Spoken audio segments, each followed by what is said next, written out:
Hello and good day, We are Pamela and Tim and Thomas from superbigcamping.com. We're here because we wanted to inspire other families to enjoy camping adventures such as we have with our kids.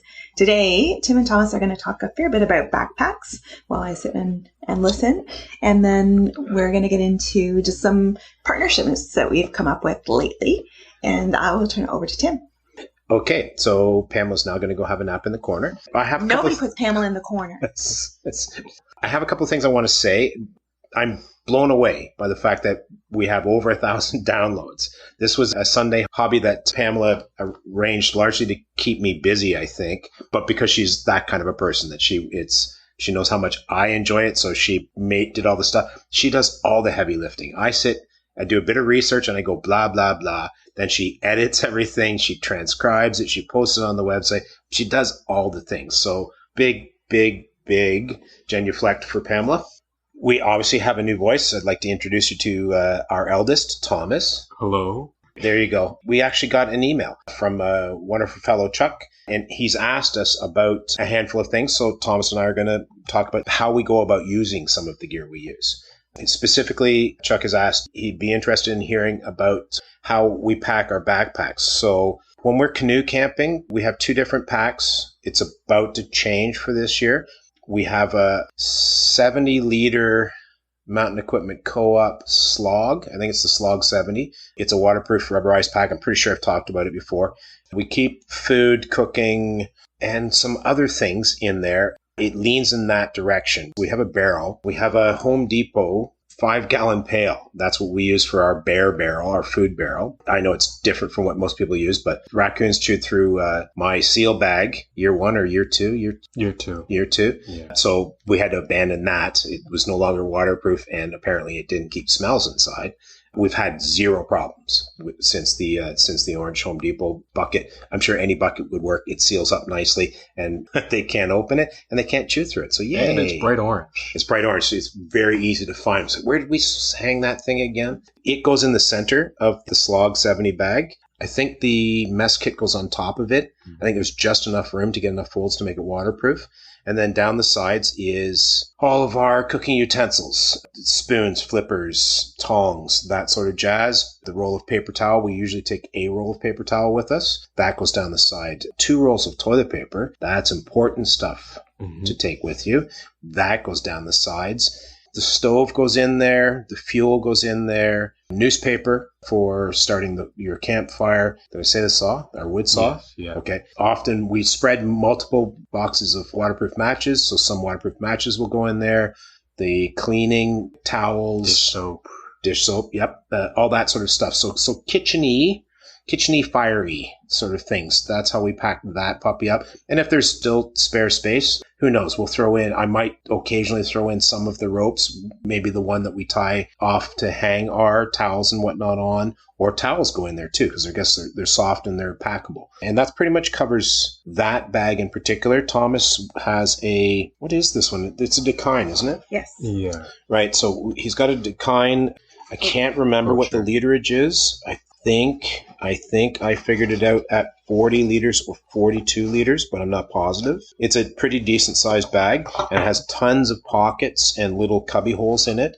The beauty of that is you can have things separated out. You can put all your safety stuff, your first aid kit and stuff easily accessible, very quickly accessible, matches, whatever. I'm going to flip it over to the kid now. Yeah, I tend to keep anything that's super necessary or is often in and out on the outside or at the top of the larger pocket. We've got a few external pockets, one at the top of the bag on the flap that covers the rest of the bag. It fits generally the first aid kit as well as a few other essentials such as our rain ponchos I generally keep in there. We've got another on the back of the bag, I guess, or the front. Yes, the front of the bag. The outermost portion of the bag. I keep other essential things there. If the rain ponchos don't fit in the top pocket, then I put them in the outer one, as well as the maps and compass, though there's an access port on the back of the bag, the inner portion that's against your back, that I will sometimes keep the map in there because it's got a few pockets on it. So when the bag is in the canoe, generally we can just unzip that, reach for the map, super easy access.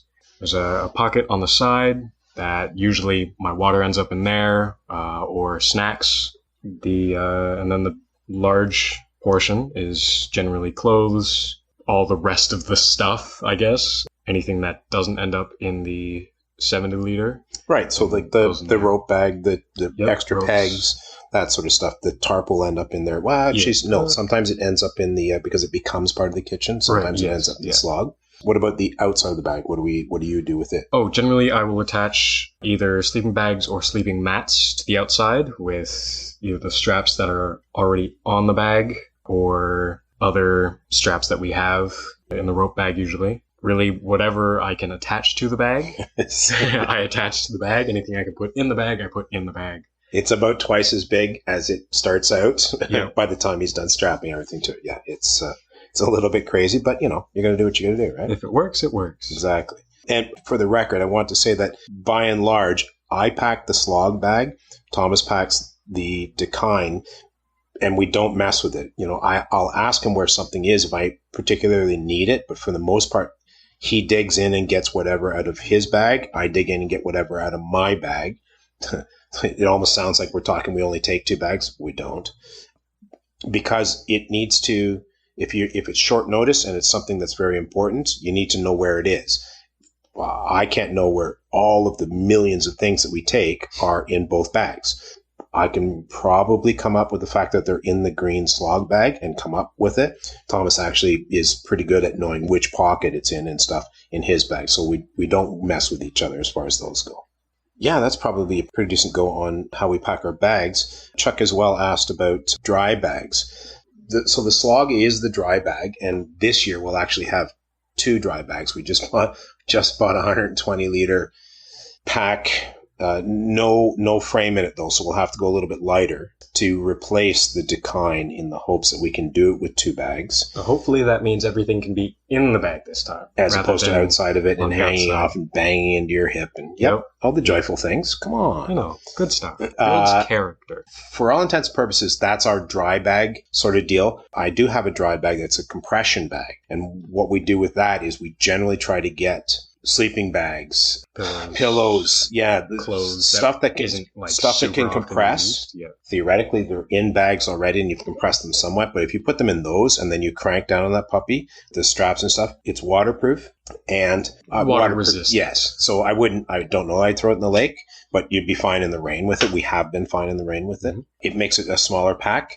It's a little bit. There's no straps or anything. The straps that compress it, you can use them as shoulder straps. It doesn't work fabulously. At some point, I will probably change that system because I tend to re-examine gear and stuff, which is why we're going to the larger waterproof bag for this year. But yeah, I use dry bags. I mean, we're in the canoe. If you tip over, so much stuff. A, wet, B, on the bottom of the lake. It's terrible. So a lot of our electronics and camera equipment also goes in the slog because that has been at least our main waterproof bag. Good point. I forgot Likely about that. this year we'll be able to spread out that load over the 2 bags now that we've got 2 waterproof bags. So right. Which means that slog is ridiculously heavy most of the time.